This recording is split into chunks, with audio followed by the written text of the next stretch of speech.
ಚಿತ್ರದುರ್ಗದಲ್ಲೂ ಕೂಡ ಸ್ಥಳ ಮಹಜರನ್ನ ಮಾಡಬೇಕಾಗಿದೆ, ಮಾಡಿದ್ದಾರೆ ಇವತ್ತು. ಯಾಕೆ ಅಂತಂದ್ರೆ ಕಿಡ್ನಾಪ್ ಆದಂಥ ಜಾಗ ಎಲ್ಲಿ ಅಂತಂದ್ರೆ ಅದು ಚಿತ್ರದುರ್ಗ. ರೇಣುಕಾಸ್ವಾಮಿ ಅಪಹರಿಸಿದಂತಹ ಚಿತ್ರದುರ್ಗದಲ್ಲಿ ಸ್ಥಳ ಮಹಜರನ್ನ ಮಾಡ್ತಾರೆ. ಆರೋಪಿ ರಾಘವೇಂದ್ರನನ್ನ ಕರೆದೊಯ್ದು ಪೊಲೀಸರು ಈಗ ಸ್ಥಳ ಮಹಜರನ್ನ ಮಾಡ್ತಾ ಇದ್ದಾರೆ. ಇನೋವಾ ಕಾರಿನಲ್ಲಿ ಪೊಲೀಸರು ಕರ್ಕೊಂಡು ಹೋಗಿದ್ದಾರೆ. ದರ್ಶನ್ ಗ್ಯಾಂಗ್ನಿಂದ ರೇಣುಕಾಸ್ವಾಮಿ ಕೊಲೆ ಪ್ರಕರಣ ಏನಿದೆ, ಸೊ ಆ ಪ್ರಕರಣದಲ್ಲಿ ಈಗ ಸ್ಥಳ ಮಹಜರನ್ನ ಚಿತ್ರದುರ್ಗದಲ್ಲಿ ಮಾಡ್ತಾರೆ. ಏನು ಮಾಡುತ್ತಾರೆ ಸರ್ ಅಂತ ನಿಮಗೆ ಪ್ರಶ್ನೆ ಬಂದೇ ಬರುತ್ತೆ. ಚಿತ್ರದುರ್ಗದಲ್ಲಿ ಏನೂ ಇಲ್ಲ.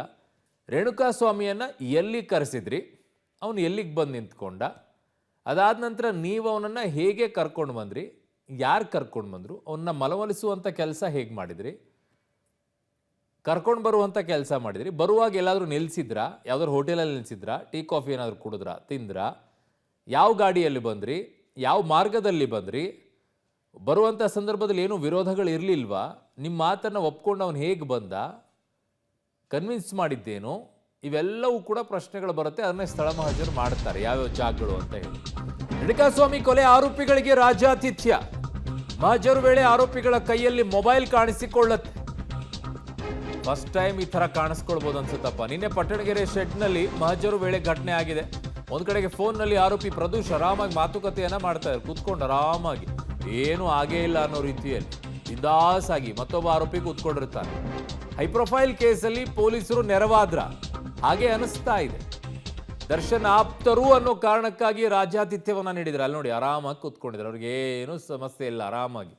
ಇವರು ಆರೋಪಿಗಳು, ಇವ್ರಿಗೊಂದು ಕೊಲೆ ಆಗಿದೆ, ಅದರಲ್ಲಿ ನಾವು ಆರೋಪಿಗಳು, ಏನೂ ಇಲ್ಲ, ಆರಾಮಾಗಿ ಕೂತ್ಕೊಂಡು ಒಂದು ಫೋನಲ್ಲಿ ಮಾತಾಡ್ಕೊಂಡು. ಯಾರಿಗೆ ಫೋನ್ ಮಾಡಿದ್ದು? ನಿನ್ನೆ ಅವ್ರು ಫೋನ್ ಮಾಡ್ತಾನೆ, ಇವತ್ತು ರವಿ ಅನ್ನೋರು ಬಂದು ಚಿತ್ರದುರ್ಗದಲ್ಲಿ ಸರೆಂಡರ್ ಆಗ್ತಾರೆ ಅಂತಂದರೆ ಸಮಥಿಂಗ್ ಏನಾದರೂ ಲಿಂಕ್ ಇದೆಯಾ? ಅವ್ರು ಫೋನ್ ಮಾಡೋದಕ್ಕೂ ಇವ್ರು ಬಂದು ಇಲ್ಲಿ ಈ ಕಡೆಗೆ ಸರೆಂಡರ್ ಆಗೋದಕ್ಕೂ ಗೊತ್ತಿಲ್ಲ. ಒಂದಕ್ಕೊಂದು ಲಿಂಕ್ ಆಗ್ತಾ ಹೋಗ್ತಾ ಇದೆ. ಅದನ್ನು ಪೊಲೀಸರು ತನಿಖೆ ಮಾಡ್ತಾರೆ. ನನ್ನ ಸಹೋದ್ಯೋಗಿ ಈಗ ಉಮೇಶ್ ನನ್ನ ಸಂಪರ್ಕಕ್ಕೆ ಸಿಗ್ತಾ ಇದ್ದಾರೆ. ಉಮೇಶ್, ಈ ರೀತಿಯಾಗಿ ಪೊಲೀಸ್ ಕಸ್ಟಡಿಯಲ್ಲಿರುವಂಥ ಆರೋಪಿಗಳು ಫೋನನ್ನು ಬಳಕೆ ಮಾಡಿ ಮಾತನಾಡಬಹುದಾ? ಅದಕ್ಕೆ ಪರವಾನಿಗೆ ಇದೆಯಾ?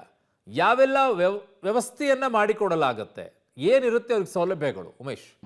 ಅರುಣ್, ಇಂಥ ಗಂಭೀರ ಸ್ವರೂಪದ ಪ್ರಕರಣಗಳಲ್ಲಿ ಮೊದಲಿಗೆ ಆರೋಪಿಯನ್ನು ಕಸ್ಟಡಿಗೆ ಪಡೆದಾಗಲೇ ಅವ್ರ ಹತ್ರ ಯಾವುದೇ ರೀತಿಯ ಮೊಬೈಲು ಅಥವಾ ಇತರೆ ವಸ್ತುಗಳು ಯಾವುದನ್ನು ಕೂಡ ಅವ್ರ ಹತ್ರ ಇರದಂಗೆ ನೋಡ್ಕೋತಾರೆ. ಅದರಲ್ಲೂ ಕೂಡ ಪ್ರಮುಖವಾಗಿ ಮಹಜರು ವೇಳೆಯಲ್ಲಿ ಯಾವ ವಸ್ತುವನ್ನು ಕೂಡ ಅವ್ರ ಕೈಗೆ ಕೊಡೋದಿಲ್ಲ. ಅಷ್ಟು ಆ ರೀತಿಯಾಗಿ ಮಹಜರಿಗೆ ಕರ್ಕೊಂಡು ಹೋಗುವಂಥದ್ದು. ಅದರಲ್ಲೂ ಕೂಡ ನಿನ್ನೆ ಏನು ಪ್ರಕರಣದ ಮಹಜರಿಗೆ ಹೋಗಿದ್ರು, ಅಂಥ ಸಂದರ್ಭದಲ್ಲಿ ಯಾರ ಹತ್ರ ಕೂಡ ಒಂದೇ ಒಂದು ವಸ್ತು ಕೂಡ ಇಲ್ಲದಂತೆ ಪೊಲೀಸರು ಪೊಲೀಸರು ಮಹಜರಿಗೆ ಕರ್ಕೊಂಡು ಹೋಗಿದ್ದುವಂಥದ್ದು. ಆದರೆ ನಿನ್ನೆ ಮಹಜರ್ ಕರ್ಕೊಂಡು ಹೋದಂಥ ವೇಳೆಯಲ್ಲಿ ಒಂದು ದೃಶ್ಯ ಲಭ್ಯ ಆಗಿರುವಂಥದ್ದು. ಅದರಲ್ಲಿ ಇಬ್ಬರು ಆರೋಪಿಗಳು ನಮಗೆ ಸೆರೆ ಸಿಗ್ತಾರೆ. ಅದರಲ್ಲಿ ಒಬ್ಬ ಆರೋಪಿ ಮೊಬೈಲಲ್ಲಿ ಮಾತಾಡ್ಕೊಂಡು ಕೂತಿದ್ರೆ, ಮತ್ತೊಬ್ಬ ಆರೋಪಿ ಪೊಲೀಸರ ಮುಂದೆ ಕಾಲ್ ಮೇಲೆ ಕಾಲು ಹಾಕೊಂಡು ಆರಾಮಾಗಿ ಕೂತಿದ್ದಂಥ ದೃಶ್ಯ ನಮಗೆ ಲಭ್ಯ ಆಗಿರುವಂಥದ್ದು. ಹಾಗಾಗಿ ನಿಜಕ್ಕೂ ಪೊಲೀಸರ ಈ ಮಹಜರು ಪ್ರಕ್ರಿಯೆ ಏನು ಮಾಧ್ಯಮಗಳನ್ನು ಅಷ್ಟು ಅರ್ಧ ಕಿಲೋಮೀಟರ್ ವ್ಯಾಪ್ತಿಗೆ ನಿರ್ಬಂಧ ಮಾಡಿದ್ರು, ಯಾರಿಗೂ ಕೂಡ ಒಂದೇ ಒಂದು ಸಣ್ಣ ವಿಜುವಲ್ ಸಿಗದಂತೆ ನಿರ್ಬಂಧ ಮಾಡಿದ್ರು. ಅಷ್ಟರ ಮಧ್ಯೆಯಲ್ಲೂ ಕೂಡ ಒಂದಷ್ಟು ವಿಜುವಲ್ಸ್ ಪತ್ತೆ ಆಗಿರುವಂಥದ್ದು. ಆ ವಿಜುವಲಲ್ಲಿ ಈ ರೀತಿಯ ಘಟನೆಗಳು ಪತ್ತೆ ಆಗಿರೋ ಕಾರಣಕ್ಕಾಗಿ ಪೊಲೀಸರ ಈ ಮಹಜರು ಪ್ರಕ್ರಿಯೆ ಏನಿದೆ ಅದು ಕೂಡ